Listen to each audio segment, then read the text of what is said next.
ஓம் ஸ்ரீமாத்ரே நமக. அபிராமி அந்தாதியோட நிறைவு பாடல் 100வது. அந்த குடத்தோட தேன் துளியில் இந்த ஒரு துளி பாக்கி இருக்கு. 100 பயனாக அபிராமி பட்ட ஒரு பாடல். எல்லா இதுலேயும் பலஸ்ருதின்னு இருக்கும், இதில் பலஸ்ருதின்னு இல்லை. அதாவது இதை படிப்பதனால இன்ன பயன் கிடைக்கும்லாம் சொல்லுவா. அந்த மாதிரி கடைசியாக ஒரு பாடல் எல்லா இதுலேயுமே இருக்கும். பட் சில பாடல்கள் ஆதிசங்கரோட பாடல்கள்லாம் பார்த்தோம்னா சிவானந்த லகரியோ சௌந்தரிய லகரியிலையோ இந்த மாதிரி பலஸ்ருதி அப்படிங்கிற ஒரு பாடல் கிடையாது. அபிராமி பட்டரும் இதில் நூல் பயனாக கடைசியாக அம்பாளை தொழுபவர்கள் அப்படின்னு எப்படின்னு சொல்கிறார். ஏன்னா அவர் 69வது ஆந்தாதியிலேயே தனம் தரும் கல்வி தரும் ஒரு நாளும் தளர்வரியா மனம் தரும்லாம் சொல்லிட்டார். இந்த அபிராமி அந்தாதியோட பயனா எதெல்லாம் தரக்கூடியது அப்படின்னு சொல்லிட்டார். அதனால் இந்த கடைசியாக அனுபவிக்கக்கூடிய ஒரு பாடல் இந்த நூலோட பயனாக ஒரு பாடலாக அனுபவிக்கப்படுகின்றது. இன்று 100வது தேன் துளி. ஒவ்வொரு துளியாக நிரப்பி நிரப்பி இன்று 100வது தேன் துளியை அனுபவிக்க இருக்கின்றோம். இந்த 100வது பாடலில் ரொம்ப அழகாக அபிராமியை சொல்கிறார் எப்படி இருக்கணும். போன பாடலில் மங்கள ஸ்லோகமாக கல்யாணம் செய்து கொடுத்தார்னு சொன்னால், இப்போ அந்த கல்யாணம் செய்து கொடுத்தால் அந்த தம்பதிகள் எப்படி கருத்து ஒருமித்து எப்படி வாழணுங்கிறத உலகத்துக்கு இவர்கள் வாழ்ந்து காட்டினார்கள் அப்படிங்கிறத இதில் எடுத்து சொல்கிறார். உதிக்கின்ற செங்கதிராக உள்ளத்துக்குள்ளே இருக்கின்ற அபிராமி. இதில் முதல் பாடல்லையே அவர் உதிக்கின்ற செங்கதிர்னு சொன்னார். இந்த பாடல் முடிக்கும் போது உதிக்கின்றவேன்னு முடிக்க போகிறார். இது எப்படின்னா திருப்பி இந்த 1வது ஸ்லோகம் பாடல் சொல்லும் போது உதிக்கின்ற செங்கதிர். அப்போ இதில் உதிக்கின்றவே முடியறது இந்த 100வது பாடல். இது எப்பொழுதுமே இந்த 100 பாடல் பாடினோடனே என்ன பண்ணுவா, இந்த ஒரு இது சொன்னோன்னே அடுத்தது அந்த முதல் பாடலை பாடி தான் நம்ம ஒரு பாராயணம்னு பண்ணி தான் முடிக்கிறது பழக்கம். ஏன்னா இதை நம்மளுக்கு அடிக்கடி சொல்வதற்கு ஒரு பாக்கியம் கிடைக்கணுங்கிறதுக்காண்டி. அது மாதிரி இவர் உதிக்கின்றவேன்னு முடிச்சிருக்கார். திருப்பி உதிக்கின்ற செங்கதிர்னு நம்ம ஆரம்பித்தால் முதல் பாடல் இப்படி வரும். இப்போ இந்த 100வது பாடலை என்ன சொல்லி நம்மளுக்கு அந்த தேன் துளியை அனுபவிக்க வைக்கிறாருன்னு நம்ம பார்க்கலாம். இப்போ குழையத் தழுவிய கொன்றையம் தார்வா கமழ் கொங்கை வள்ளி கழையை பொருத திரு நெடும் தோளும் கருப்பு வில்லும் விழையப் பொரு திரள் வேரியும் பானமும் வெண்ணகையும் உழையப் பொரு கண்ணும் நெஞ்சில் எப்போதும் உதிக்கின்றவே. குழையத் தழுவிய கொன்றையம் தார் கமழ் கொங்கை வள்ளி கழையை பொருத திரு நெடும் தோளும் கரும்பு வெல்லும் விழைய பொரு திரள் வேரியம் பானமும் வெண்ணகையும் உழைய பொரு கண்ணும் நெஞ்சில் எப்போதும் உதிக்கின்றவே. குழையத் தழுவிய அப்படியே சிவபெருமான் ஆலிங்கனம் செய்து கொள்வதனால, அப்பேற்பட்ட அந்த ஆலிங்கனம் செய்யும் போது அவர் கழுத்தில் அணிந்திருக்கக்கூடிய அந்த கொன்றை மாலை, அந்த கொன்றை மாலையின் மனம் வீசுகின்றதான் அவளுடைய ஸ்தனங்கள் எல்லாம். அப்படி கொடி போல இருக்கின்ற அபிராமி கழையை பொருத திரு நெடும் தோளும் மூங்கிலேயே வெற்றி கொள்ளுமாறு இருக்கக்கூடிய வழவழப்பான நீண்ட தோள், திரு நெடும் தோள், கருப்பு வில்லு, கருப்பு வில்னா கரும்பு வில்லு வச்சுருக்கா. விழைய பொருதிரல் வேரியம் பானமும், விழைய பொருதிரல் வெற்றியை கொடுக்கக்கூடிய அந்த மலர் அம்புகள், அந்த வேரியம் பானம் தேன் சிந்தும் மலர்கள் அம்புகள், வெண்ணகை அப்படியே புன்னகை பிரகாசிக்கின்ற புன்னகை உடையவள், வெண்மையான மெல்லிய புன்னகை, உழைய பொரு கண்ணும், உழைய அப்படின்னு பொரு கண் அப்படின்னா மானின் மருண்ட கண்கள். அது எப்பொழுதும் யார் இவளை நினைக்கிறாளோ அதை நினைத்து உதித்து கொண்டே இருக்கட்டும். அவளுடைய இந்த திருவடிவம் அவர்கள் நெஞ்சில் எப்பொழுதும் உதித்து கொண்டே இருக்கட்டும்னு சொல்கிறார். இப்போ இதை கொஞ்சம் டீட்டெயில்டாக அனுபவிப்போம். ஏன்னா மனைவிங்கிறவள் எப்படி இருக்கணும் அப்படின்னு சொல்கிறார். கணவனது நோய் தீர்க்கும் மருந்து போன்றவளாக இருக்கணுமா. மருந்துன்னு சொன்னால் அதில் கசப்பு மருந்து இருக்குது, திதிப்பு மருந்து இருக்குது, விஷமும் ஒரு மருந்து தான். ஆனால் மனைவி எப்படி இருக்கணுமானா கணவனது நோயை தீர்க்கும் போது இதாகவும் இருக்கணும், அதே இதில் இனிப்பு மருந்தாகவும் இருக்கணும். கசப்பும் இருந்தாலும் அப்போது ஆனால் விஷ மருந்தாக ஒரு பொழுதும் இருக்கக்கூடாதுங்கிற. ஏன்னா கைகேகி விஷ மருந்து மாதிரி ஆனால் தசரதன்ட்ட வரம் கேட்டோன்னா அவர் மூர்ச்சை ஆகி கீழே விழுந்துட்டார் இல்லையா? அந்த மாதிரி இதாக இருக்கக்கூடாது அப்படின்ட்டு திருநீலகண்டர் சேர்த்த சரித்திரத்தில் சேக்கிழார் சொல்லுவார், நீலகண்டர் சபதம் செய்த பின்னர் கூட ஒருவரை ஒருவர் விட்டு பிரியாமல் வாழ்ந்தார்களாம். அதனால தான் இவர்களை சேர்த்து வைக்க இறைவன் வந்தார் நேரில் அப்படின்னு அவர் சொல்றார். ராமன் ஏகபத்னி விரதனா இருந்தால் அவர் ராஜ்யத்திலேயே எல்லாரும் அப்படி இருந்தாலாம். அதனால ஏற்பட்ட பெருமை வாய்ந்த அந்த மனைவி அமைக்கும் போது அவர்களுக்கு அந்த பாக்கியம் கிடைக்கும் போது மனைவி எப்படி இருக்கணும்னு இதை மாதிரி மனமொத்து வாழும் வாழ்க்கை. திருவள்ளுவர் கூட நிறைய சொல்லியிருக்காரு இதை பற்றி. குழையத் தழுவிய கொன்றையம் தார் கமழ் கொங்கை வள்ளி. குழையத் தழுவிய ஒருவரை கட்டி இருக தழுவி கொள்றது இல்லையா? இதெல்லாம் நம்ம மேல்நாட்டில் பார்த்தா அது ரொம்ப சகஜமாக நடக்கும். ஆனால் நம்ம இதில் கணவன் மனைவி தழுவுதல்ங்கிறது அந்தரங்கத்தில் மட்டும்தான் இருக்கும், வெளியில் பப்ளிக்காக நடக்காது. ஆனால் நண்பர்கள் ஒருத்தருக்கொத்தர் ஆற தழுவி கொள்வது இதெல்லாம் உண்டு. அன்பினால் காட்டும் தழுவல் அப்படிங்கிறதுலாம் வேற. தழுவினர் புரிஞர் வேந்தன் தாமரை செங்கண்ணானேன்னு கம்பர் என்ன சொல்லுவார், அன்பினால் தழுவியது அப்படின்னு இல்லை. ஏன்னா குகன் பரதனை கட்டி தழுவிட்டாராம். தழுவினர் புலிஞர் வேந்தன் தாமரை செங்கண்ணானேன்னு குகன் பரதனை கட்டிட்டார்னா ராமனை பரதன் படையோட வரதை பார்த்தோன்னே ஏதோ அவரை கொல்றதுக்கு வரானோன்ட்டு ஒரு சந்தேகப்பட்டு தழுவினாராம். ஆனால் அம்பாளும் சுவாமியும் எப்படி தழுவிக்கிறாள்னா ஆலிங்கனம். இதற்கு ஆலிங்கனம் அப்படின்னு சொல்லலாம். ஏன்னா லிங்கம் நம்ம சொல்லுவோம், லிங்கம் அப்படின்னா ஒன்றாக இணைக்கிறதுன்னு அர்த்தம். இந்த சிவலிங்கத்தில் பார்த்தோம்னா என்ன இருக்கும், அடிபாகம் பிரம்மா, மத்திய பாகம் விஷ்ணு, மேல் பாகம் சிவன். அதனால மூன்றுமே சேர்ந்தது. அதனால தான் பிரம்மா விஷ்ணு சிவனோடு இணைந்தவர்களாக அந்த லிங்க ஸ்வரூபம். இது என்னது, ஆத்மா ஒன்றோடு ஒன்று இணைவது ஆலிங்கனம் அப்படிங்கிற. தழுவுதல் அப்படின்ட்டு சொல்லும்போது உண்மையான தழுவுதலுக்கு அடையாளம்னா உள்ளம் குழையுமா, அப்படியே உள்ளத்தில் ஒரு மகிழ்ச்சியோட குழைஞ்சு அப்படி தழுவுதல் ஏற்படும் அப்படின்னு சொல்லும் மாதிரி ஆஞ்சநேயனை என்ன பண்ணுறாராம், ஆஞ்சநேயா உனக்கு தரத்துக்கு என்னிடம் இல்லை, எல்லாருக்கும் எல்லாம் கொடுத்தாச்சு. ராமன் சொல்கிறாராம், நான் உனக்கு ஆட்பட்டவன், அதனால் நான் உன் உடமை என்னை பொருந்துற புல்கவேன்னு சொல்லுன்னு நம்ம பார்த்தோம். இருக்க அணைத்துக்கொள்னு சொன்னார்னு கம்பராமாயண பாடல் அனுபவிச்சிருக்கோம். அதை மாதிரி அன்னையும் ஐயனும் உடல் குழைந்து உள்ளம் குழைந்து அப்படியே அந்த தழுவி கொண்டார்கள்ங்கிறத இது சொல்கிறார். நம்ம ஏற்கனவே ஆரியா சதகத்தில் மூக பஞ்சசதியில் இதை அனுபவிச்சிருக்கோம். அந்த தழுவி கொண்டதுனால அடையாளங்கள்லாம் இருக்கும் அவள் உடம்புல. மூகக்கவி என்ன சொல்கிறார், அங்கித சங்கர தேகம் அங்குரிதோ ரோஜ கங்கனா ஸ்லேஷை ஹதி காஞ்சி நித்திய தருணியும் அத்ராட்சம் காஞ்சி தத்புதாம் பாலாம்ட்டு. அப்போது மீனாட்சி சுந்தரம் பிள்ளை என்ன சொல்கிறான், சிவபெருமான்கிட்ட, சிவபெருமானே உமையம்மை தழுவதியால் முன்புற தழும்பு அம்பாளோட முலைகள் பட்டு அவருக்கு தழும்பு இருக்குமா. அந்த தழும்பு பாண்டியன் பெரம்பால அடித்தா மதுரையில், அந்த இதனால முதுகில் தழும்பு. அர்ஜுனன் என்ன பண்ணா, வில் கொண்டு அடித்ததுனால தலையில் தழும்பு இருக்கு. இவனுடைய அடிபாகத்தில் ஒரு தழும்பும் இல்லை இல்லையா, அது ஒரு குறைதானே. அதனால என்னுடைய மனசு ரொம்ப கடினமான என்னோட கல்லில் நீ உட்காந்துட்டேன்னா அங்கே கீழ்பாகத்துலேயும் உனக்கு ஒரு தழும்பு ஏற்பட்டுடும் இல்லையா, அதனால என் நெஞ்சத்தில் அமர்வாய் அப்படின்னு சொல்கிறான்.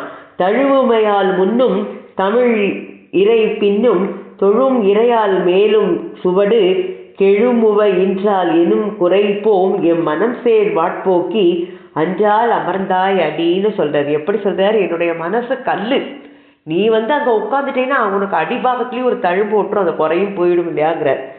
அப்போது சிவபெருமானுடைய மார்பை அலங்கரித்து கொண்டிருக்கின்ற அந்த கொன்றை மாலை அது அம்பாளுடைய மார்பகங்களில் வீசும்படி குழைந்து தழுவிக்கொண்டார்னு சொல்கிறார். இவர் கொன்றை அப்படின்னு சொல்லும்போது அது நம்ம ஏற்கனவே அனுபவிச்சிருக்கோம், அது பிரணவ புஷ்பம். அம்பாளோட தனங்கள் ஞான க்ஷீரத்தை தாங்கி கொண்டிருக்கிறது, ஞானம் நிறைந்ததுன்னு சொல்லியிருக்கோம். அப்போது பிரணவமும் ஞானமும் ஒன்றை ஒன்று தழுவிக்கொண்டது அப்படிங்கிற மாதிரி சொல்கிறார் இவர். ஏற்கனவே பார்த்தோம் இவர் வந்து சிவபெருமான் கொழு கொம்பு, அம்பாள் அதை சுற்றி படர்ந்து கொள்ளும் கொடியாக இருக்கின்றாள், அதனால வள்ளி அப்படின்னு சொல்றார். முதல்ல தாரமர் கொன்றைன்னு சொன்னவர் இதுல கொன்றையம் தார் அப்படின்னு சொல்லியிருக்கார் இல்லையா? ரொம்ப அழகா பிரணவம் ஓம்னு அந்த இதாகும். அந்த புணர்ச்சி அப்படிங்கிறது வந்துட்டு பிளவு ஏற்பட செய்யாத தழுவுதல்னு இவர் கூட திருவள்ளுவர் கூட சொல்லியிருக்கார். வீழும் இருவருக்கு இனிதே வழியிடை போழப்படா முயற்சின்னு நம்ம இதை ஏற்கனவே அனுபவிச்சிருக்கோம். குழைய தழுவல்னு இந்த வார்த்தை மூலமா அபிராமி பற்ற சொல்றார். கழையை பொருத திருநெடும் தோள் அப்படிங்கிறார். ஏன்னா அம்பாள் வந்து நீண்ட தோள்களை உடையவளாம். தோழனுக்கு சமமானவை தோள்கள் அப்படின்பா. புஜம் அப்படின்னு வடமொழியில அஜானுபாகும் அப்படின்பா. ராமனுக்கு கைகள் நீண்டதாக முழங்காலையும் தாண்டி கீழே கைகள் தொங்குமாம். ஜானுபாகும், ஜானுனா முழங்கால், ஜானு அதாவது முழங்காலையும் நீண்டு போகின்றதாம். அதனால பாகு கைகள், அதனால நீண்ட கைகளை உடையவள் ஜானுபாகும் அப்படின்னு சொல்றார். தோள் கண்டார் தோளை கண்டார்னு கம்பர் சொல்லுவார் ராமனோட தோள்களை பத்தி சொல்லும்போது. அது மாதிரி ஆண்களோட தோள்கள் வலுவானவை, பெண்களுக்கு மெல்லியதான தோள்கள் மிருதுவானது. ஆனா அம்பாள் என்ன பண்றா, அசுரர்களோட எல்லாம் போர் பண்றா, அதனால அந்த பலமும் இருக்கான். அதனால திருநெடும் தோள்கள்னு அம்பாளை சொல்லி, ஆனா அதே மாதிரி அந்த கைகள் ஆனா எப்படி இருக்கா, மூங்கிலை போன்று வழுவழுப்பாக அப்படியே பெண்மையை உணர்ந்த கழையை பொறுதன்ற வார்த்தையை அழகா உபயோகப்படுத்தியிருக்காருங்க. மூங்கில் அப்படின்னாலே நாம அந்த வடமொழி சான்ஸ்கிரிட்ல பார்த்தோம்னா அதுக்கு வம்சம் அப்படின்னு பெயர். அதான் கிருஷ்ணனுக்கு வன்சீதரா வன்சீதரா ரெண்டுமே உபயோகப்படுத்தலாம் சான்ஸ்கிரிட்ல அந்த வார்த்தைகள். அதனால வம்சீதரன் வன்சீதரன் அப்படின்னு சொல்லுவா கிருஷ்ணனுக்கு பெயர் வந்துட்டு. அதனால அந்த புல்லாங்குழல் மூங்கில் இல்லையா, அந்த மூங்கில் ரொம்ப மெல்லியது, ஆனா அதுலேருந்து வர குழல் ஓசை அப்படியே உலகத்தையே மயக்க செய்தும் குழைய செய்வது. அதனால தான் கழையை பொருத திருநெடும் தோள் அப்படின்னு சொல்லி முறிமேனி முத்தம் முறுவல் வெறிநாற்றும் வேல் உண்கண் வேந்தோள் அவர்க்கு அப்படின்ட்டு திருவள்ளுவர் திருக்குறள்ல உழுதோறு உயிர் தளிர்ப்ப தீண்டலால் பேதைக்கு அமிழ்தின் இயன்ற தோள், தலைவியின் தோலை கழுவும் போதெல்லாம் உயிர் கிடைக்கிறதா. அதனால தோள்கள் வந்து அமிழ்தத்தால ஆனவைன்னு சொல்றாராம். எப்படி அழகா, தாம் வீழ்வார் என தோல் துயிலின் இனிது கெல் தாமரை கண்ணான் உலகு. வைகுந்தத்தோட சுகம் கிடைக்குமா, அந்த வனிதையோட தோள்களை தழுவுவதில் அந்த சுகம் கிடைக்கும் அப்படின்னு குரல்ல சொல்றா. அவளது தோல்ல தலை சாய்த்து தூங்கும் தூக்க சுகம் வைகுந்த சுகத்திற்கு ஈடானதுன்னு அழகா சொல்லியிருக்காரு இவர் வந்துட்டு.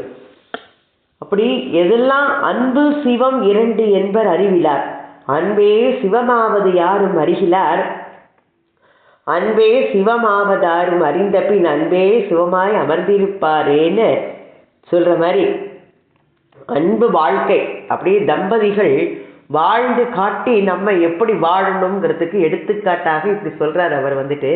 கரும்பு வில்லும் விழைய பொறு திரள் வேரியம் பானம், கரும்பு வில் வச்சுருக்கா அம்பாள், மன்மனது கரும்பு வில் அவளது புஷ்ப பானங்கள் இதே மாதிரி அம்பாள் கையில வச்சுருக்கா. ஆனால் அம்பாள் வந்து எப்படி, அவள் வந்து போக தம்பதி இல்லை, யோக தம்பதிகள். அதனால அவர்கள் சிற்றின்ப வாழ்க்கையை கேட்டால் அதனையும் மறுக்காமல் நான் உனக்கு அளிப்பேன் அப்படின்னு சொல்கிற மாதிரி போக சுகத்தின் அடையாளமாக கரும்பு வில்லு பஞ்சபானங்களையும் அம்பாள் கையில் வச்சுட்டுருக்கா. பொன்றேஷு பாசாங்குச புஷ்பபான ஹஸ்தே நமஸ்தே ஜெகதேக மாதான்னு ஷியாமலா தண்டகத்தில் காளிதாசன் சொல்லியிருப்பார். தென்பால் உகந்தாடும் தில்லை சிற்றம்பலவன் பெண்பால் உகந்தான் பெரும்பித்தன் காணேடி. இவர் சொல்லுவார் மணிவாசகர் திருச்சாழல்ல ஒருத்தர் கேள்வி கேட்டு பதில் சொல்ற மாதிரி, ஏன் இப்படி வந்து ஒரு பெண்ணை வந்து உடல்லையே வச்சுட்டு இருக்காரே அவர் பெரும் பித்தன் இல்லையாங்கிறான். அதுக்கு இன்னொருத்தி பதில் சொல்றா, பெண்பால் உகந்திலனேல் பேதாய் இருநிலத்தோர் விண்பால் யோகைதி வீடுவர் கான் சாழலோ. அப்படி வாழ்ந்து காட்டலைன்னா என்ன சொல்ற, உலக உயிர்கள் எல்லாம் இன்பம் தூய்க்க முடியாது, இப்படித்தான் வாழணுங்கிறத எடுத்து காட்டியிருக்கான்னு திருச்சாழல்ல சொல்ற.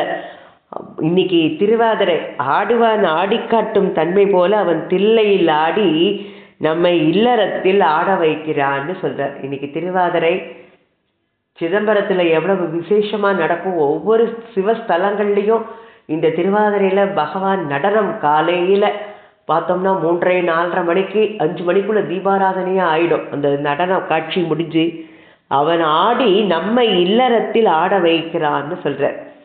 வெண்ணகை அம்பாளுடைய அந்த புன்னகை வெண்மை நிறம், கள்ளம் கபடமற்ற புன்சிரிப்பு. வெண்மைனாலே ஒரு தூய்மைக்கு அடையாளமாக சொல்லுவா இல்லையா, அதனால தான் வெண்ணகை அப்படின்னு சொல்கிறார். வெண்ணகை முத்தன்ன வெண்ணகையாய் திருவம்பாவையில் அனுபவிச்சிருக்கோம். செங்கல் பொடிக்கூரை வெண்பல் தவத்தவர்னு திருப்பாவையில் ஆண்டாள் சொல்லுவா. பல்லும் பாலும் ஒரே நிறமா. வெண்மை எப்பொழுதுமே சத்வகுணத்திற்கு அடையாளமாக பார்க்கப்படுகின்றது. அதனால தான் புன்சிரிப்பு எப்படி வரும்? ஒருத்தர் வேண்டாதவளை பார்த்தா முகத்தை உம்மன்னு வச்சுப்போம். வேண்டுகிறவ வந்துட்டாங்கன்னா உடனே சிரிச்சு வா எவ்வளோ சந்தோஷமா அப்படியே அப்படி பல்லெல்லாம் தெரிகிறாப்புல புன்சிரிப்பு சிரித்து அப்படியே வரவேற்போம் நம்ம. அதனால தான் பக்தர்கள் கிட்டக்க கொண்ட அன்புனால தான் அம்பாள் அவர்களை பார்த்தோன்னு அப்படியே புன்முறுவல் பூக்குறாளாம். அம்பாளுடைய புன்னகை நம்ம இதில் அனுபவிச்சிருக்கோம். மந்தஸ்மித சதகம்னு 100 பாடல் மூககவி சொன்னார். அந்த பால் வெள்ளை, கற்பூரம் வெள்ளை, மல்லிகைப்பூ, இப்படி வெண்மையான பொருட்கள் இதெல்லாம் அப்பேற்பட்ட வெண்மையை கொடுப்பதாக அம்பாளோட புன்னகை இருக்கின்றன. மந்தஸ்மித சதகத்தில் இதே பொருளோட சொல்றார். கற்பூரத்யுதி சாத்வி மதிராம் அல்பீயசீம் குர்வதி தௌர்பாகியோ தயமேவ சம்விதததி தௌஷா கரீணாம் விஷாம் ஷுல்லானேவ மனோக்ய மல்லி நிகரான் புல்லா நபி வெஞ்சதி காமாட்சியாம் ருதுலஸ்மிதாம் சுலகரி காம பிரசுரஸ்தமே அப்படின்னு சொல்லுவார். இதே புன்னகையில் எல்லாமே வெண்மை. இந்த கற்பூரம் வெண்மை, பால் வெள்ளை, மல்லிகைப்பூ வெள்ளை, இப்படி வெண்மையான பொருட்களெல்லாம் விட அம்பாளோட புன்னகை இன்னும் வெண்மையாக இருக்கான். அதான் சொல்லியிருக்கேன். உழைய பொரு கண்டும், உழைய மானின் கண்களைப் போல மருண்டு கண்கள். மான் ஏதாவது இறை தேடும்போது எப்படி பார்க்கும்? அப்படியே சுற்றி பார்த்துட்டே போகும். அப்படியே புல்லை மேயிடும். ஏதாவது பயப்படும்.